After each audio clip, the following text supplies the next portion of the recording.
On consumer discretionary, urban consumption has been weak. We do believe that consumer discretionary is more of a secular play, and the longer term outlook for that place looks still good. But if I look at within consumer discretionary, if I slice certain different businesses, like jewelry continues to do very well. It's a sector which continues to benefit from an organized to organized. Players put together are still like less than 20% of market. While if I look at the QSR industry, it's got its own dynamics. They are a lot more impacted with weakness in urban consumption. And leaving aside one player, Jubilant FoodWorks, which has done like well in last couple of quarters, the growth trajectory still remains weak because unlike in case of jewelry, where we are seeing a movement from unorganized to organized, in case of QSR, what we are seeing is the unorganized becoming more powerful now because they are getting the reach to the consumer, which they were earlier not getting because food delivery is rapidly expanded. Hmm.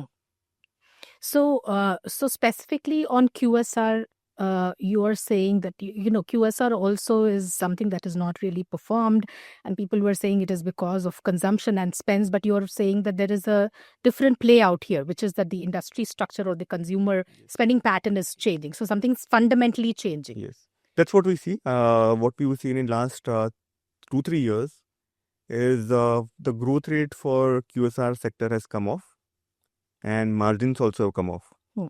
And what's new compared to what was the case?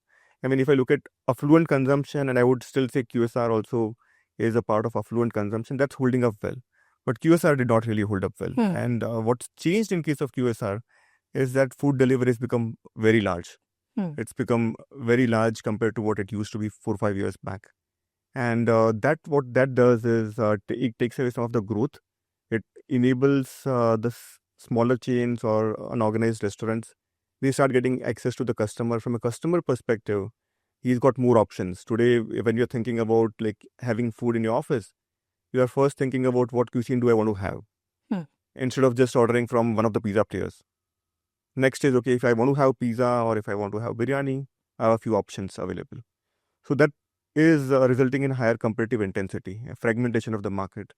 The ability to take price hikes and to maintain or improve margins goes away.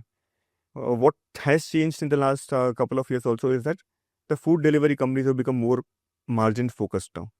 That seems to be helping in at least last 2 quarters. What we've seen is as the food delivery companies have looked to expand their own margins, what you have is there is some scope for the QSR companies to make a comeback. But they are sacrificing margins right now, while food delivery is looking to expand margins. So this is a dynamic which is very different compared to what was the case a few years back when we had a resurgence of QSR, wherein they saw strong growth coming back, strong margins. We believe that may not happen. You can have growth or you can have margins. Both making a strong comeback is something which we don't see. Okay, one will come at the cost of the other industry. I mean, I'm at the subsegment. Okay. So you were saying that, whenever you want to have biryani, you have options for pizza and somewhere. There is no option for burgers, right? So, and we have a burger company that is listed. Do you have it in your coverage? Is that an exception? So we don't have coverage of like a burger company, Westlife. We don't have coverage of that name. At the same time, it holds. I mean, whatever what I'm talking about right now, it's just about fragmentation, many more options which the customer has.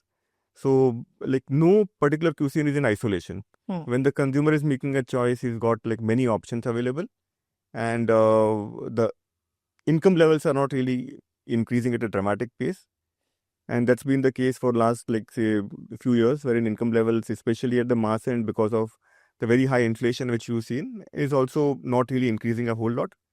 So it's a combination of more competition and income levels not really keeping pace with the inflation. So there you are saying the demand is in question.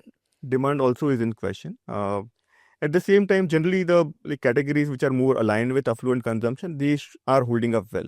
Like in case of jewelry, we've seen that hold up well. What we have is the way we look at consumption is affluent consumption and mass consumption. Right. And the affluent consumption which I'm talking about is say the high income 40-50 million households, while the mass is the remaining 280-290 million. For the affluent 40-50 million, Things have been different compared to the mass because there has been job creation. Again, like say longer term secular trend is jobs have got created. Like sectors like IT services used to hire about 500,000 new people every year. Global capability centers have been hiring. The wage inflation after the pandemic has been pretty solid.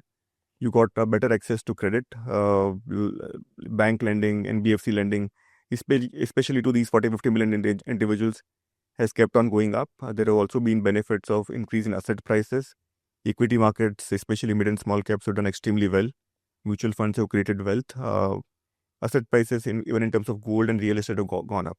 So for that cohort, the inflation impact is lower, while income as well as credit availability is better. Right. The dynamics are very different for mass consumption, wherein things we believe will be structurally weak in coming years. Network 18 is now the clear leader in digital media, with 55% more users on native platforms and social media than Times Internet. Network 18, the undisputed leader of news networks, way ahead of the times.